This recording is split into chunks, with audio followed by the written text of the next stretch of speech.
Hi there, I'm Kat. And I'm Derek. Welcome to Chit Chat with Derek and Kat. We're your backstage pass into the world of family businesses. The real stories, the real challenges, and everything that makes these businesses thrive across generations. Each week, we'll sit down with entrepreneurs, leaders, service providers, and family dynasties to swap stories, dig into some lessons, and have some laughs along the way. So whether you're part of a family business, dreaming of starting one, or you just love a good success story, you're in the right place. So let's get into it. It's time for Chit Chat with Derek and Kat. Welcome back to Chit Chat with Derek and Kat. I'm Derek Volk, owner and CEO of Volk Packaging Corporation, a corrugated box manufacturer here in the state of Maine. And this is Kat. I'm Catherine Wygant Fawcett, the Executive Director of the Institute for Family-Owned Business, otherwise known as IFOB. And we are happy to have our guests on the show. Welcome to the show, Tammy. Tell us a little about yourself. Well, thank you for having me. So my name is Tammy Buss. I'm a family business advisor in London, Ontario, Canada. And I work with first to second, sometimes third generation family businesses, helping them prepare for a transition. Generally, it's their first transition. So transition can be really a exit, a sale really to employees, to a third party, or even a transition within the family, a sale or just a transfer of the ownership. So yeah, I have a lot of people to talk to. It's a lot of transitions happening in the next little while. You're also a family business survivor. You want to tell us a little bit about that? I am a family business survivor. Actually, that's one of the first things I generally say is I survived a family business. So I'm a first generation family business. And I started my business back 40 years ago and didn't, as most first generation family businesses, you start a business because you're trying to pay the bills. You're not an entrepreneur. Most of the families I work with are not entrepreneurial families, that they're serial entrepreneurs. They grow a business and they sell it.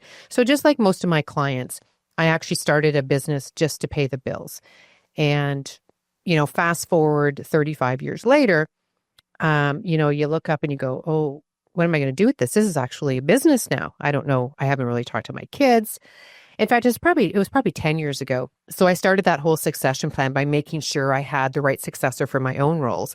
But what I didn't really think about and talk to was my kids, because you say you don't think your kids are interested in your business. And when they're young, I say, I'm not interested.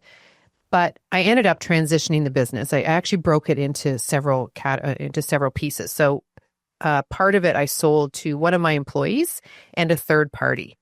An out-of-town third party, because our business was across our province. And the second one was I transitioned it to my son, and then I carved out the family business work I was doing into my own company called Blue Roots. So that's what I do now full-time. Now, I thought I did a fabulous job. With this transition. But if you listen to my podcast, The Business of Family, the very first two episodes, I talked to my family, and clearly I didn't do a very good job. So what was your business? What did you do and what did you transition it to? So I had a very large financial services business. So I worked with family businesses right from the get-go. So initially they weren't family businesses. They were like me. They were young, starting out. And it's a long story, but I'm going to go to the fact that I started working with individuals who were self-employed. Generally, they left their employer because mainly of value. So you don't really think of it when you leave your employer that your values didn't line up, but you leave your employer for some reason. And mainly they were blue collar. So they were plumbers, electricians, and they started doing it on their own. And in the financial services industry, I could provide them with disability insurance because they didn't have an employer. If they got hurt or sick, there's no income. And so I sort of grew with them. So I was around the same age. I needed the same products. Then as they got married, they needed life insurance. And then they needed to save for houses, and they needed to save for kids, and then retirement. So I sort of followed them along. And because they were self-employed, as they started getting employees, I started working in employee benefits. And the same thing, we all looked up in our 50s and went, oh my goodness, now what do I do with this? So that's when my realization was I had to really help them more. So the last 10 years, I've been really focused on helping my existing clients go through transitions. What I learned through this is I'm really good at helping other families, but I can't do it myself. How many kids do you have? 2 boys. One's in the business and one's not. One's in the Canadian Navy. Now, I think personally, if I have had better conversations, I think my youngest son would have come into the business as well. What do you mean by better conversations? Well, again, it's the shoemaker, right? You don't really have those conversations with your kids the way that I can help other families have those conversations. So I'm like, are you interested? And they're like, I don't even know what you do. I'm not interested. I don't want to work with my brother, right? Unless I'm his boss, I don't want to work with him. So you sort of go, oh, forget it. You know what? I'm not even going to have this conversation because we don't really talk about the opportunities that are there. And people think, oh, well, I don't want to sell. Oh, I don't know anything about financial planning. I don't know anything about, investing. I don't know anything. So I'm not interested in that. But there's more to businesses than just what you see your parents do. When you have a company, there are roles that like you don't even know exist, right? You just know what your parents did and you see them growing up. My kids used to say to me all the time, you're never home. You're always working because the first generation spends all their time building the business. And that was the same with all my clients, which is why I can relate to clients today that are in, my age group or in the 60s, 70s, 80s even, and saying like, I don't even know what to do with this business. My kids aren't interested. But are they? How did you get your son interested? Like, how did those conversations start to go? Well, interestingly enough, it wasn't a conversation. It was, came home from university and he needed a job. And so temporarily I threw him at the front desk as the receptionist. I thought that was a great way for him to, get to know the business a little bit and also to help out. And that's how he came into the business. And he didn't really truly understand what we did. So I think that happens a lot. And I see that with a lot of families that they don't look at the opportunities. You have a lawyer, for example, who's a child. And you're like, well, I have a manufacturing company. Like, they're not interested in that. Oh, but maybe they are because we all use those services. And there's more positions in your company than what you actually think are there. How big was your company when you transitioned it? It was 15. So that wasn't huge, but it was big enough that it was, you had to figure out what role there was. And so we had, as like any small business, and initially you have one person doing everything. And then as that becomes a little more overwhelming, you sort of divide and you keep dividing and you keep dividing until you get to a point where, you've got a company and that you didn't really plan on. Like, I know I've worked with businesses that had hundreds of employees. So my client started out as one person. When I transitioned, some of them had 600 employees. Some of them still had 20 employees, 10 employees, 3 employees. Like it doesn't matter. It just depended on the industry and what they were trying to do. But in what I can find consistent with the first generations, in my opinion, in my block of business, is that you had the same person working with you for 20 or 30 years and they didn't evolve. And it's hard to transition that person out of a role that they've been doing forever. Like, I remember one company I had as a manufacturing company. They were probably 30 years old and the woman had been there for 30 years and she still did all the paperwork by hand. Like, and if somebody for benefits, for example, if someone had a claim, she would do all their claims, like all that confidential information she shouldn't have that can all be done online. She did all manually, big spreadsheets in front of her all the time, but you couldn't get her to move and she'd been there for so long, right? So it becomes a bit of an issue because you're just so, like they do the work, so you don't even think about that role, right? Like, oh, they're getting it all done, but they're really not that efficient. So for me, working with these families and the business is making sure they're both ready from the family side and the business side. So, that's really my focus, is getting the conversations going. Because I didn't do it. If I had an outsider help me, I probably would have done it a little differently, right? So I've survived. I still have the wounds from, from those podcasts. I'm like, oh, really? I didn't realize. I'm so sorry. I thought I was amazing. Where do you work with people? Are they all over Canada? Are they Canada, the United States? Mainly Canada and the United States, mainly. I have a couple that are international, but basically it's Canada and the United States. And a lot of it is the US. And mainly, did you like that little dig? Mainly, because when you think about it, there's like 38 million family businesses in the US and Canada's population is 40 million. Wow. So there's a lot of family businesses, right? And first generations. When you think about only 30% make it to the second gen. And I think that's because we don't know how to have those conversations. And I can honestly say that if I hadn't worked with family businesses for the last 40 years, I wouldn't have known how to even start the conversations with my kids. But I didn't start until they were too late. Like Edward was already involved in the Navy when I sat down and really had conversations with him, but it's too late at that point. Too late for him to make the change immediately. However, I don't think it's now gone forever. I do think there's an opportunity for him to come back. How early should those conversations start? Because I'm third generation in my family business. I'm the only one of my generation that joined the business.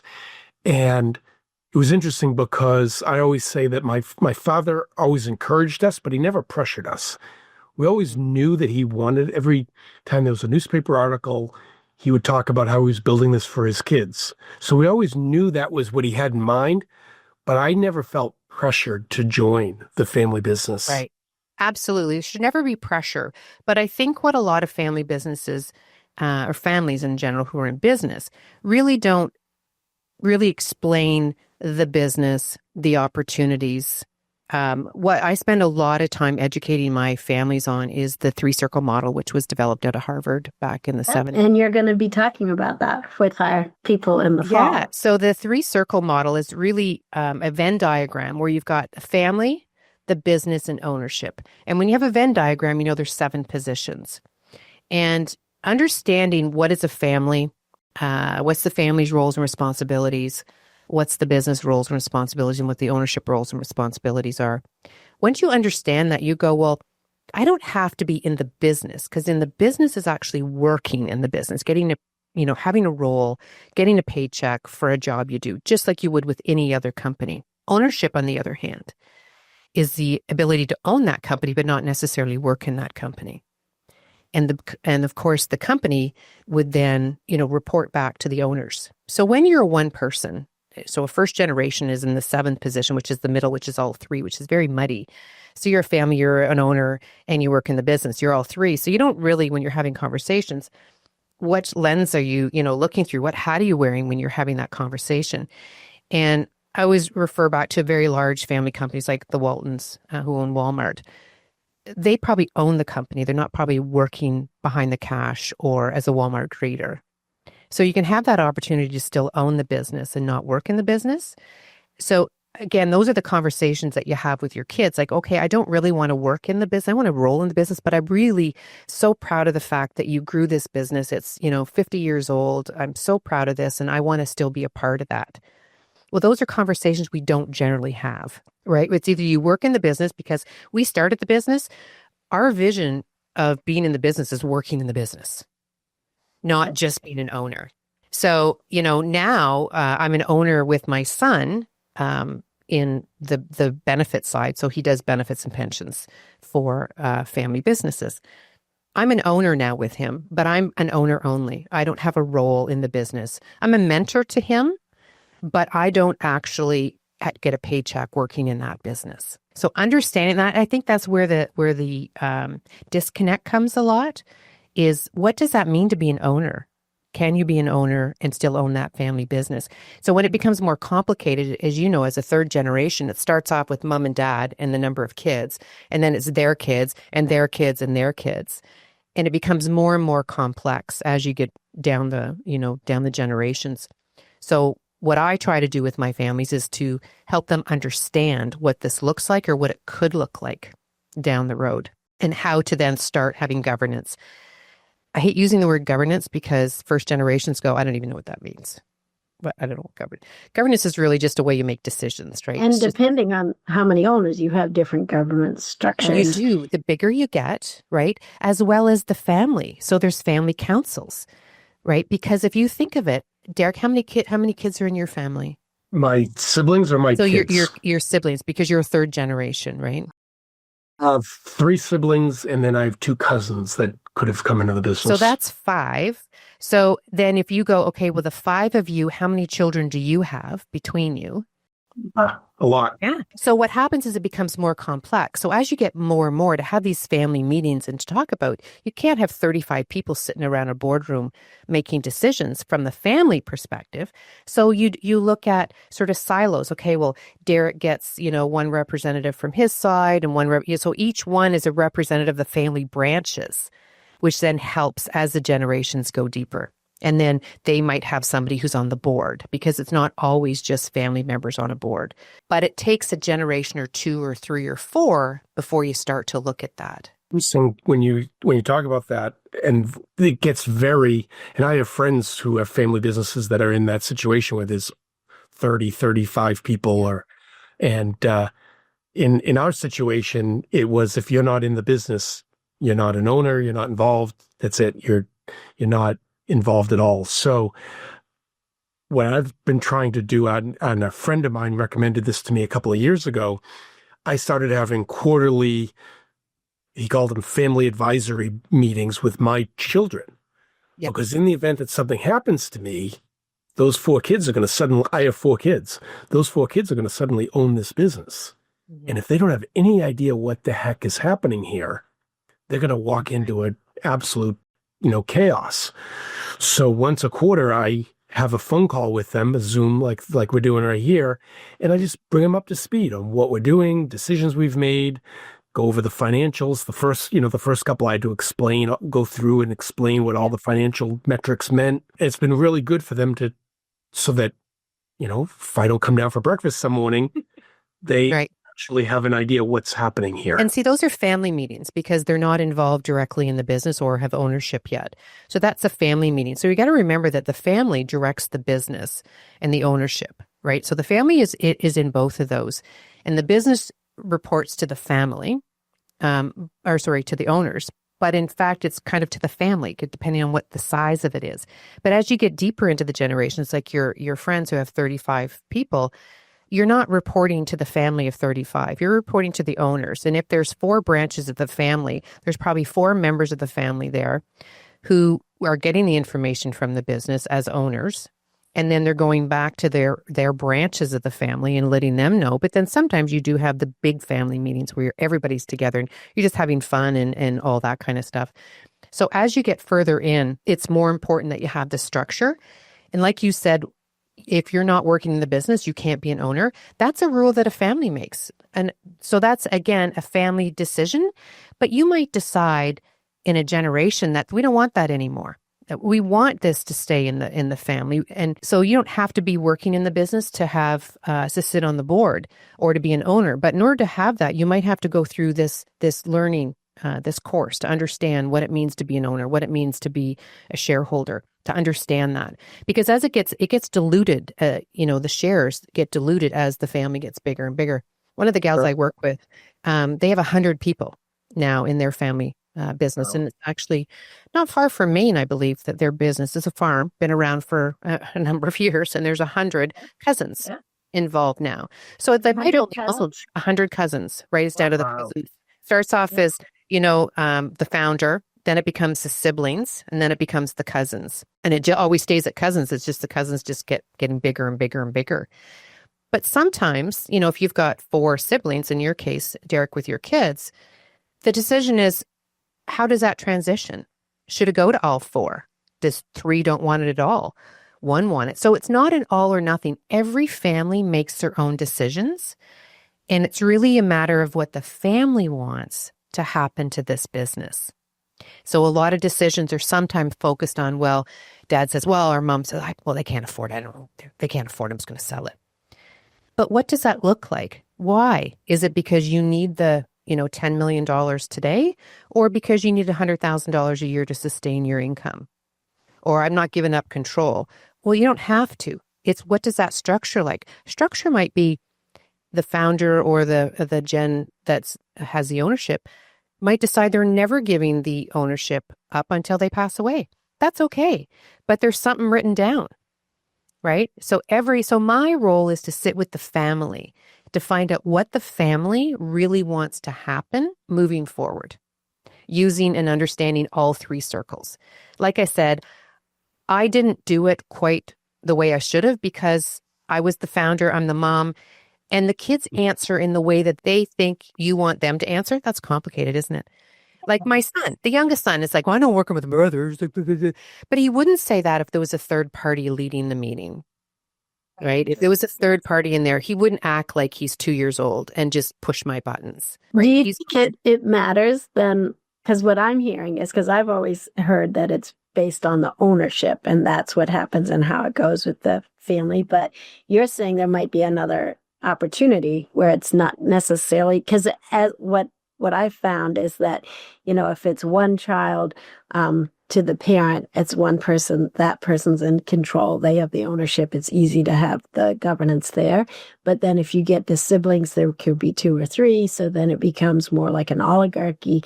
And then if you go into the third generation, then it becomes maybe more hands off. Then you have professional owners and things like that. So a different structure comes into it. So if it's like, we talked about this before with Siljan, they had like 16 generations, but it was just one owner, one child, one owner, one person, and then later they got in and there were 2 people, So absolutely. I hadn't really heard of kind of like, well, if they're not in it, they're not running it. I'm like, I know one of our other family businesses, they're not allowed to work in the family business. It's just that the family business council happens, but they still have ownership. Right. Of it. Right. Absolutely. And every family is different, but the deeper the generations, the more complex it gets and the more governance or the more rules or decision-making structure you have to have in place. Like I've got work with a family right now that's 5th generation. And 6th generation is in the wings. Their oldest one is, I think, 18 and in Gen 6, still in school, not really working in the business. And that family structure was it went to the oldest boy. That's it. No questions asked. The oldest boy took the business and away you go. So this is the first time. So now, believe it or not, 5 generations later, he's still the only owner. And he has 2 children. That's what I'm saying. A lot of them keep that one ownership, so it doesn't matter about anybody else. No. So in this particular case, this is the first time it's actually going to transition to both children. And so it's like a brand new, it's like they've never been through it before because there wasn't any, didn't have to have any structure.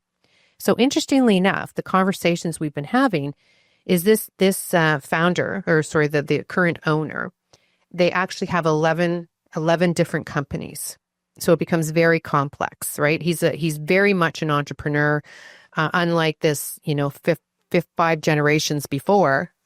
He took this business and grew this business from a couple of $1 million to, I know, $40 or $60 million enterprise now. And so the conversation is, because he's like, well, the kids can't manage it. Like, what am I going to do? So the conversation we had with the family was to narrow down what the family really wanted. They really wanted to go back to the roots, although it's not the exact same type of company that you started 5 generations ago. It's the foundational pieces, like we want to stay in that lane. There's some peripheral businesses that have nothing to do with the original family business. And they said, we want to get rid of those. When you leave or done, retire, die, however you exit, we want to sell those. So right now, they're in the process of just getting them valued, understanding, are they ready to be sold? And knowing the kids, these businesses are going to stay as long as dad's working. As soon as dad leaves, because they're not involved in that business, nor do they want to even have ownership in these businesses. So they're selling off, I think, 7 of them, the businesses. So they will sell off. So the plan is that they will not continue with that, but the assets will then go into, a trust and all that kind of stuff. But it's understanding that, okay, the kids don't want it. So it needs to be prepared for sale at any time. You're not selling it today, but you still have to know, what's it worth? What do I have to do to get it ready? Because again, there's a third party running most of the businesses, right? And part of it is they don't like that person. So I think that's part of the reason why they don't. Think of the person and they might keep them around. Absolutely. And it might change, right? I mean, you got to, dad's only 67. He's not old, right? He's not old by any means. He's very young. I think he's really young. But again, that's their decision as a family. But if we hadn't had those decisions or had those conversations, who knows what would have happened. But again, to your point, Derek, is in order for the kids to be able to step up, not even in terms of their roles, neither one of them actually wants to run one division and the other one wants to stay sort of at a working level. But again, what we're working on right now is the understanding of what ownership really means and understanding governance and boards, because that's very difficult to throw a child in and say, well, you're now going to run or you're going to own all these companies. And you're like, I don't even know what to do, because those companies will report into you, but you have to understand what that means. You're going to be talking to us about that on October 9th. You're going to be talking about the family business and the circles, because you helped us get our guest speaker who's going to come for our awards night on October 8th. Great family business. And if you want to listen to his story, it's actually on my podcast. They have a great story, very interesting on how they transitioned their business and what they did to stay aligned as siblings in a family business. So every family is different, but all I can say is that communication is so important, but not communication like, hi, how you doing? I talk to you every month. It's, no, what is the type of communication? How deep do you go? And to your point, I've had family meetings where we're just talking about financials, just understanding financials in the fammy. We're going to be doing a course on financial literacy, because a lot of people don't necessarily know that, Well, you think as when you're working in the business, you know everything, and you assume that your family knows everything. Everybody knows what a dividend is. Everybody knows what an estate freeze is. Everybody knows what a trust is, or, a foundation for philanthropy. Well, they don't. They don't, right? So it's understanding what is that. And, even if they sell the company, the family still has to be aligned to what do you do with the assets of that company? There are a lot of tax implications that you can prepare for ahead of time that people don't think about. And that's key, is to understand and have those conversations that don't make the decisions based on just tax or strict ownership. What I try to do with the family is say, what are you trying to accomplish? What are you trying to accomplish? Let's write blank sheet of paper. Forget the tax. Forget what you can and can't do. What would you like to actually have happen with this business in your family moving forward? And then you go to the professionals. You bring your collaborative team, your lawyer, your accountant, or in your case, your attorney and your accountant, and your other financial advisors and your family business advisor. And you say, okay, let's come up with a solution. Here's a couple of options. Okay, you might have to give up a little bit of tax here to get this ownership, or, you're going to have to give up a little bit of ownership to do this tax. So it's always a combination, because if you find, I don't know, but for me working with lawyers and accountants and attorneys for the last number of years, they always come at it from two different angles. They never agree on anything. So your family goes, I don't even know what to do. Honestly, I'm not going to do nothing. I'm just going to wait. I've been in those meetings. It's overwhelming. It is. Right. And that's why you really need to have a collaborative approach to it, so they can come back and give you, a couple of scenarios that you can then sit down as your family and say, okay, let's really take a look at this. Does this make sense for us? What are our values? What are we trying to accomplish? And what will work best? How hard is it, do you find, you talked about owners that are actively involved in the business stepping back and just becoming owners? How hard is that? Because I've thought about that, and in my perfect world, I would be as irrelevant as possible here so that I could go do other things. But it's very hard to step back. Because my name's on the building, everybody keeps looking to me to make all the decisions. Right. Well, that comes down to really a little bit of coaching for you, and really looking at the overall structure. Because a lot of times they look to you for decisions because you're there, right? But most of those decisions can be made. And maybe the ultimate outcome you want is everybody's in agreement, but the way to get there is a little bit different. Each person does it a little bit different to get there. So it's about giving up a little bit of control, but understanding what you want is the outcome. And in most cases, the issue is that we can't get the founders to let go. We can't let the owners let go, because they're so engrossed. Like that business is who they are. It is, they identify as the business. So really, Derek, it's just a little bit of chatting and a little bit of coaching to get you to, okay, how do I let go? How am I going to do this? How do I roll this out? Again, that's back to communication. We use a couple of tools to help identify in the leadership of your existing team, your own family, to sort of help you make some of those decisions when you understand how people do things and what their underlying motivators are for doing it. It's much easier when you have some of that stuff laid out in front of you. So really, it's you that's the problem. That doesn't surprise me at all. Well, you've written a couple of books about this, right? Passing down your success, how to prepare your family and business for the first transition, and dream it, build it, and pass it on. How to align values, vision, mission, passing down your success. So you're quite an expert on that. You know what? And the reason, and if you look at my books, they're very small. They're about a 3-hour read. They're meant for, I call them the accidental entrepreneur. So the business owner who, again, just did it by accident. They were good at their craft, and their business grew. They didn't start out to grow it on purpose. And those business owners are so focused on the business. They're in the business all the time. They're not really working on it. And they're not going to actually go out and read a business book on how to transition. They're not going to say, well, I don't need to talk to my family. My family knows. Nobody's interested. This book is like this big. It's a 3-hour read. Each chapter is broken down into very basic information and a lot of questions.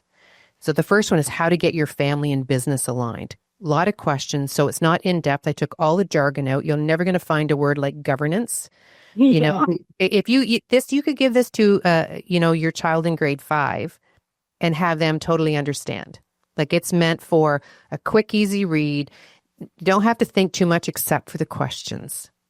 And then the second one is about how to align your mission, vision, and values, which again is so important from a family perspective to understand what you want to happen, because there's a lot of philanthropy. How do you want to continue? Are you all aligned on what you want to do? And then it transfers into the business, because as a founder of a business, your own personal core values are really shaped in the family business. But as it gets a little further in terms of age and stage of the business, that might change a little bit, right? And your vision might change a little bit. But you still have to continually to look at that so that you're heading down the right path. So it gives your employees, but also gives your leadership a real understanding of what you're trying to achieve and why. So how are you going to do it? What do you want to do? How are you going to do it? And then really looking at SWOTs and things like that, which is so important. But again, there's a lot of family businesses, little family businesses, as well as larger family businesses who haven't even done that. We always say when we do a program, we're like, how many of you have, 96% of business owners think they need an exit strategy, but only 13% have one. And I'm like, and is it really written and active and going? Because, I sometimes say, if you get hit by a bus, you say you don't come down. But someone else said to me, well, why don't you just say, well, what if you win the lottery? Or positive? What are you going to do? What's that? Yeah. What's that plan, for any business or organization? You need to have something. Absolutely. It's so important to have a plan, and it can change. Like I've got a client who has no will, no power of attorneys. We're working diligently to get something in place. I don't do it, but to get what they want so the lawyer, attorneys can write it up. But the issue becomes the family business, and they can't write it. They can't do their will yet because they really don't know what they want to happen. Because mom, in essence, again, as women, we tend to be more nurturers by nature. So we're like, everybody gets the same. Everybody gets equal. But there's equal versus fair, right? And so if you've got, Derek, if you've been working in the family business for 20 years and your siblings haven't been, and all of a sudden you're 3 owners, you're like, what? But when you understand the difference between ownership and working in the business, you go, okay. But if your parents just divided it into 3 and you go, are you kidding me? I spent 20 years building this. This business wouldn't be where it is today if it wasn't for me. And they're going to share it. Like, there's no way this is happening. So now you're not going to talk to your siblings, and you had nothing to do with it. They had nothing to do with it. All of a sudden it was a surprise in the reading of the will. And you won't speak to your sisters anymore because, they got 1/3 of the company each. You're like, they had nothing to do with it. So it's really getting down to, what do you want to happen? Oh, by the way, we're leaving it to the 3 of you. Here's why. Here's why we're doing that. So you can have those conversations while you're alive, so you can defend them rather than when you've passed. You can't really defend yourself from the grave and put your family back together, because that's what happens. Yeah, and it does change. I've changed my will several times as my kids get different stages of life. Yep. Because there was a period where I only had 1 adult child. So I had all the stock going I had the stock going equally, but she had the only voting share because she was the only adult that could actually make decisions. And then slowly, as they all became adults, things had, you have to be flexible. You can't be set in stone. But that's a lot of pressure to put on someone without having had the experience and education in governance, right? So this is why it's important to have your kids go through courses to understand directorship or ownership, so they have an understanding, and that will help them through any business, not just the family business, right? So it's education and training is really important to your kids. Great. Well, we will put all of your information about your books and your podcasts in our show notes. And we got a speed round for you. So first off, what saying are you known for? What are you known for? People say, she always says this. Oh, that's a good, you have to ask somebody else that question. You had on your podcast, you had the one that has had fun, get shit done. Oh, the get shit done. Have fun, get shit done. I love that. I love that. Have fun, get shit done. We say that, but again, I don't think I could really say that. But yeah, it's I'm very much about getting stuff done. I don't sit around and wait for anything. What's an interesting fact that we wouldn't find on your CV or your bio? Something that's interesting that people wouldn't necessarily know that you do or have done that shaped your success. That shaped my success? Yes. Okay. I think what shaped my success is in my first, back in, I say this, 1986, when I was in the insurance industry, I had 2 death claims. Oh. And a 25-year-old and a 32-year-old. The 25-year-old was in a car accident, and he left his sister as beneficiary, and she became a pharmacist without a student loan. The second one was 32. He drowned just offshore from his cottage. The motor quit on his boat, and he jumped in and died of hypothermia. So I think that's what really shaped my career, because I would not have stayed in an insurance industry, because I really went into it because I needed to pay the bills. And I didn't, the company I worked for went bankrupt, and I'm like, well, I can sell insurance. I don't even know what it is, but I can sell it. And that happened in my first year. Within 18 months, I had those 2 claims, and that shaped my career, because it's like, I can help people. I can really, there is a need, this stuff actually works. It's not something that just the premium comes out of your bank account that you want to cancel every month because you can't eat it or wear it or drive it. It's just, it just comes out. So I think that was a huge turning point for me in my career, which then I was bent and determined to be successful and work with people that actually appreciated insurance, which was self-employed individuals. And so what books, podcasts, or streaming are you doing these days that you could want to share with us? You know what? I love podcasts. I listen to a lot of podcasts. I listen to a 10X podcast by Joe Polish and Dan Sullivan. I really like that. I do listen to, there's an entrepreneurial one that just talks to different entrepreneurs about their journeys. I like those kind. Plus, I love on long drives. I gotta tell you, I love on long drives listening to Dateline. I love the murder mysteries. So when I'm all up to date, when I'm all up to date on the business ones, then I flip over to Dateline. That's great. You wouldn't want to ever be out in public or talk to anybody after you listen to a few of those shows, man. Everybody's a killer of some sort. Well, before we go, why don't you share all the information about how somebody could reach out to you? So they can find us through blueroots.ca. You can get us through there. I'm on Instagram. I'm on LinkedIn. So LinkedIn is a great place to reach out. But you can get us at those 3, or Tammy at blueroots.ca.